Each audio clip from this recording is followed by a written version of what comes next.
Japan. Don't miss One Africa, One World on Jafric Radio, the voice of Africans in Japan.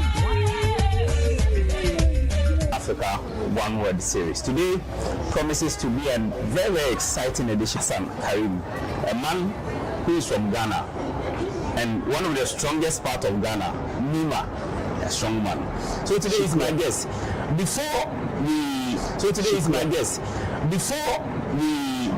delve into the interview, we have to acknowledge us. Base Admiral Agency on 090-8301-1149 an hour in Tokyo, and we are proudly sponsored today by Honeycomb Chocolate Tea for the best in terms of tea. In fact, facility when you come to Omote Sando, and in terms of tea, in fact, facility when you come to Omote Sando, and something that you've never experienced before. So stay tuned and then join us live on all our social media platforms. Jafric Radio social media platforms. Jafric Radio live on Facebook. Jafric Radio on live on Facebook. Jafric Radio on right in to this exciting interview. Time to join us on this episode. Yeah. Although accepted because Nima Shukura, Fadama, L are the Zungu, Muslim. For 2006. Yeah. Wow. So 2006 to now, we are talking about 19 years. You might be one of the most experienced people in Japan. Yes. Wow, 19 years. That's good. So, okay. So whilst I was working with them, and then our current president, but then he was also serving in the Japan embassy as an information. So I know a lot of their culture, so that impressed me. And I said definitely one day. Will lead me to the immediate culture shock, the experience in the language.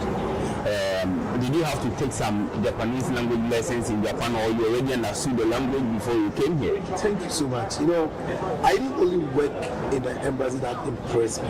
My right uncles, I have almost now 3 uncles who were in Japan. Okay. And then one now, both 2 of them married to Japanese, and they all came back to Ghana and then reside for a while.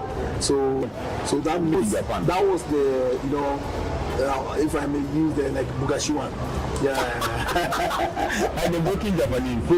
Yeah, okay. And sometimes I may use the word but I don't understand.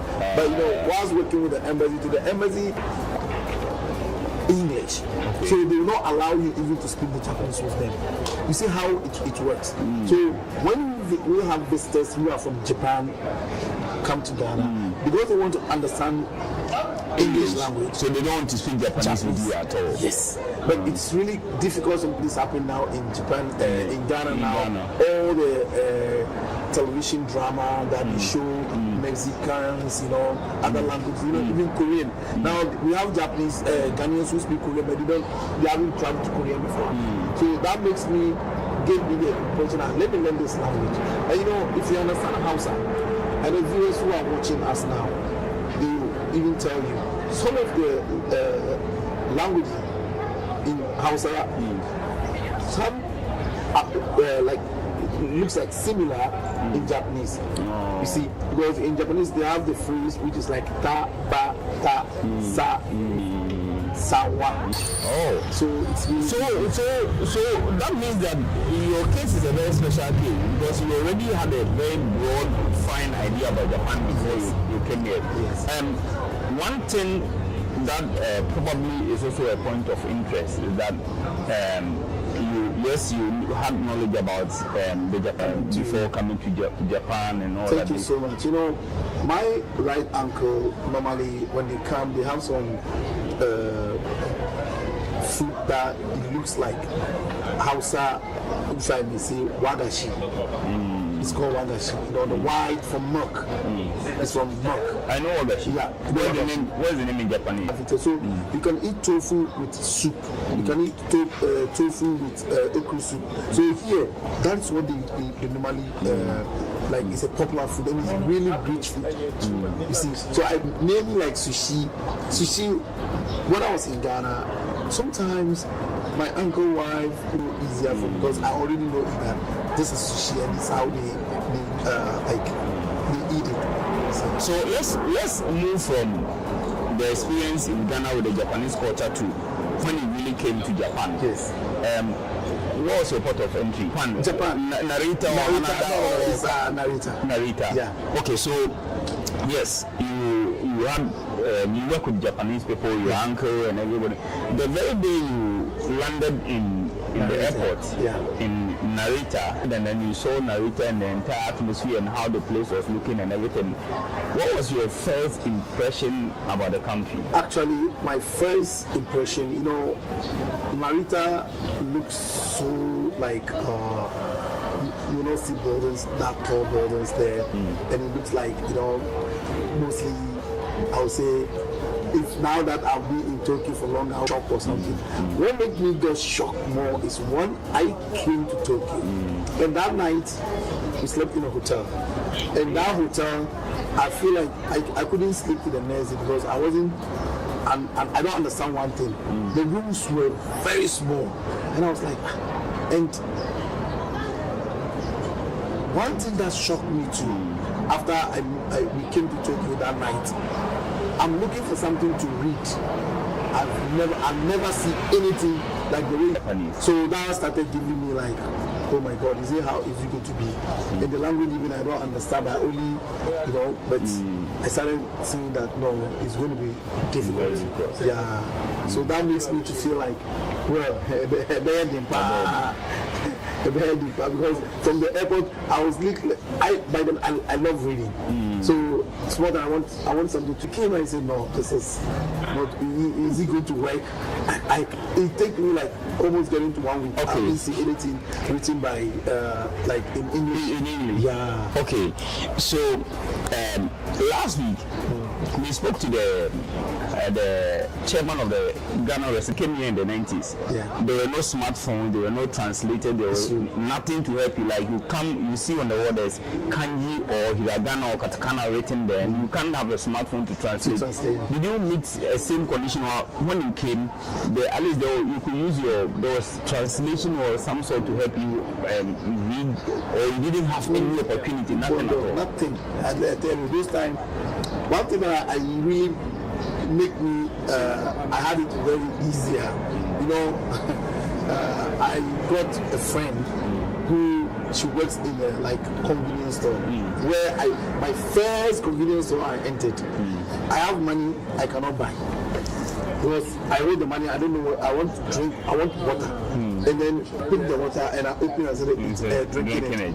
Then she ran away and said no. I said, then I told her I have money. She said no, I have to pay first. So there I just put all the money down. And then she checked there's no Japanese yen, all is dollars. So what I have to do, and then by then there's no, even now like the way we have machine, you put dollars inside, and I said, wow, it's going to be something, see a number. And in that time, the phone that we used was this flip one. Yeah, the flip. But I don't have phone yet, so I just took the number. So after I met my uncle, who was to receive me, then he gave me a phone. Then I started calling her, no message. So if I see something, I'll call her, then I'll give, and then they will explain. She understand English. She was speaking. She was able to speak a little bit English. Yeah. Oh, then that made it very, very easier. So she became tired of me, and even now, if I've been saying for almost 19 years now since then, because it takes like a month or two. That anything, everywhere I go, I'll give her the. I've got to know that if I would have known, I wouldn't have disturbed her. She might be my good friend, how when you come new. So it's like a time was like good day. If I go anywhere, I started speaking, I'll give it to her. She has a hotel. Or you came straight, your uncles came to pick you straight. Yeah, he picked me straight. Straight. So at what point, why were your uncles not assisting you before you went? Yeah, before we went. So now, at the airport, did you encounter any challenge in terms of going through the immigration process, in terms of the language, when you meet them, konnichiwa, genki desu ka? I wasn't alone. We were mainly, we came in a group, so there wasn't any, one person was holding our like document in it.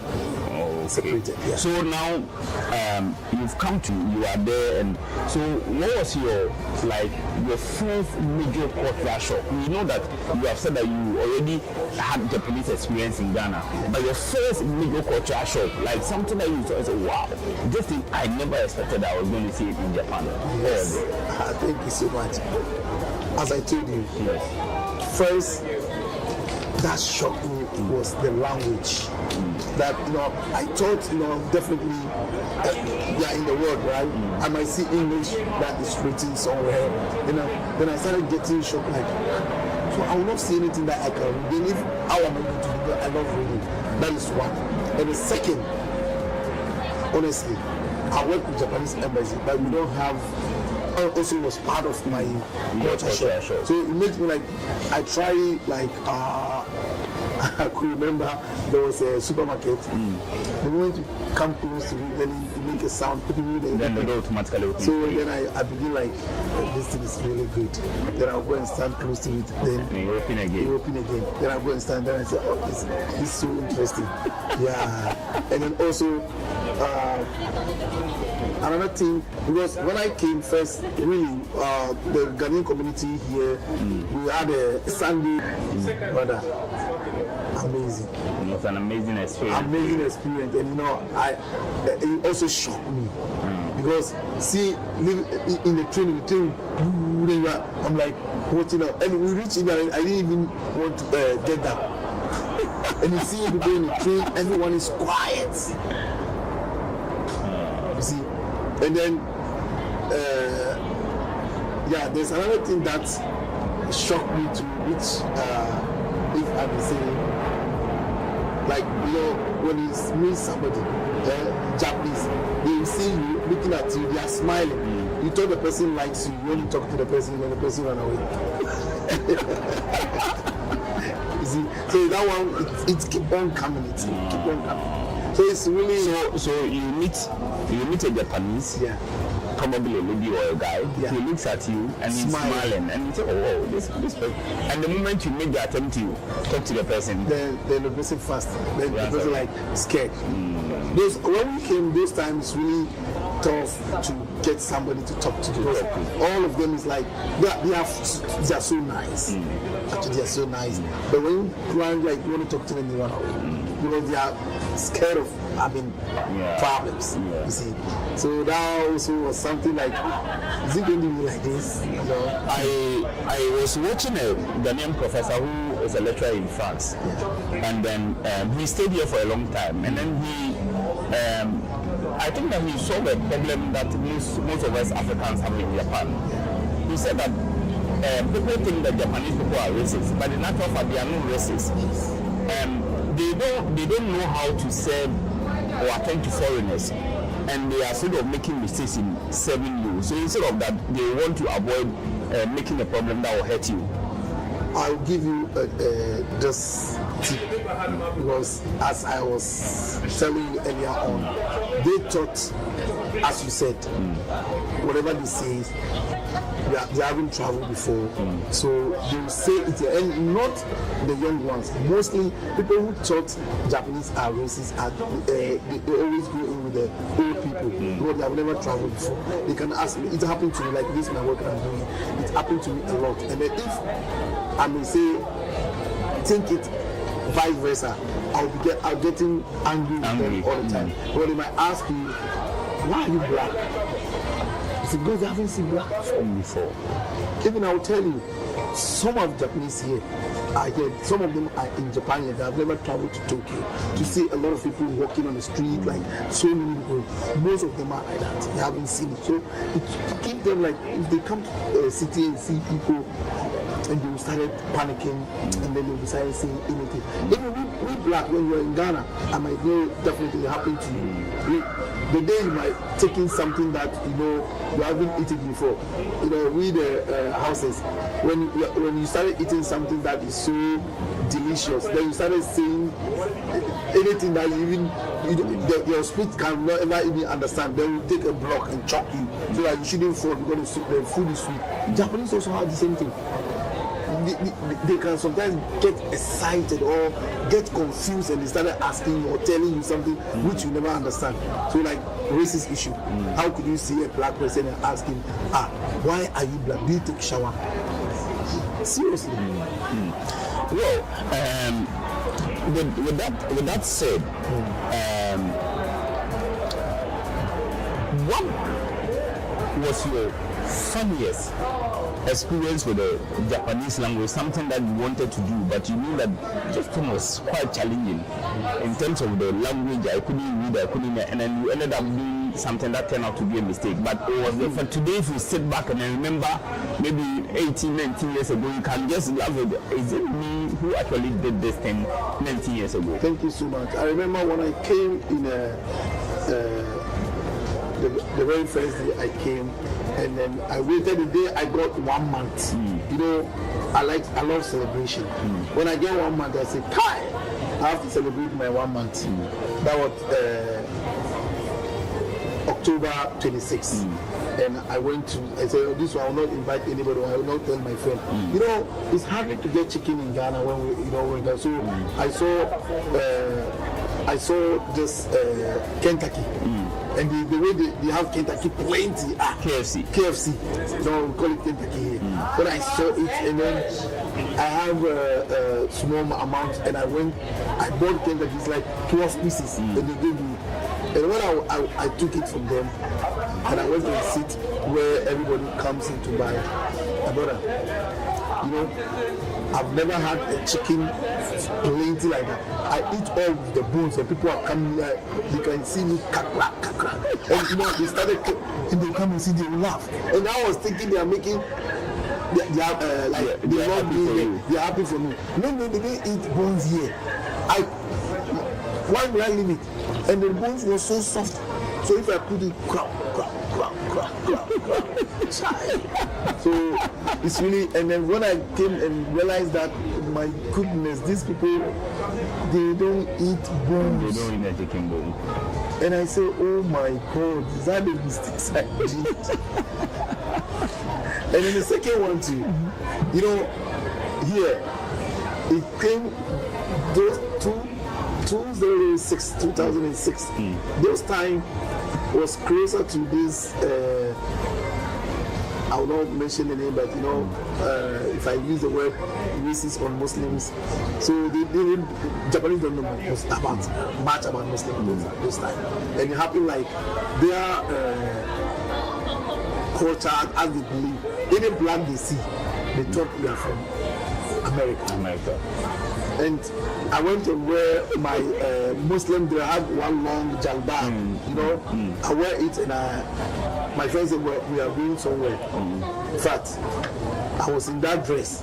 Everybody was looking at me, and I was looking, I went to Muslim here for not the dress that they see, it looks great on me. So they were watching me, you know. And then I got to know that after my friend told me that I don't wear this dress and follow me. I said, oh my God. It's my use. Wow. So moving on. 2006 probably was one of the hardest moments for Africans in Japan in terms of documentation, in terms of all those stuff. You go outside and probably we've heard a lot of stories that some Ghanaians went to a lot of stories and some Africans had to struggle with the documentation and all of those things. Not you in particular, but do you recall any of such moments, whether it happened to a Ghanaian or an African, or you don't have to mention names, but one of those funniest stories? The funniest story is the one who's sitting beside you. I tell you, the funniest story is the one who's sitting beside you. Please tell us, tell us something. Do you know that 2006 was the time that Ghana, this radio station, Peace FM, was raining a lot. Every morning, go, and then there's this DJ, Fifi Bansi. I swear, immigration came that time. If you are walking on the road alone, the police will stop you. So you have to hold. There's no refugee, nothing, and you have to hold somebody's card or passport who have visa here.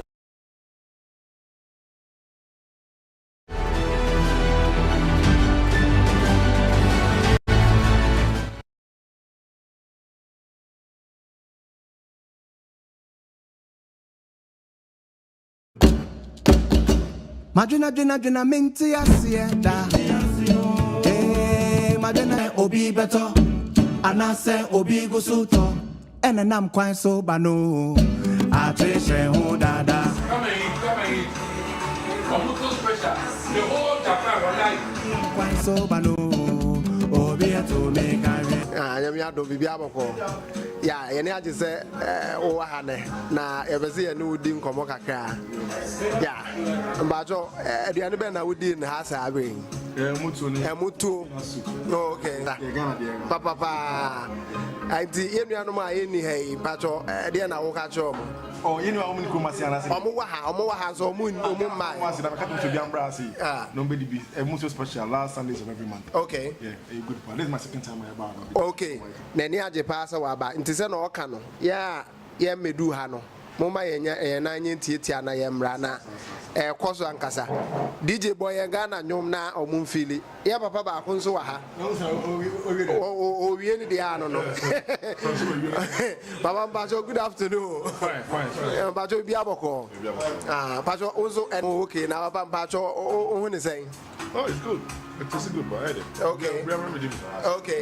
okay. Ghana for mu nyina mo asumo Pacho momra mutuo special koso sabre you were half from this time to Mama calls enti brabe didi mutuo angasa enen katin kwan de there enti yeah you were high momra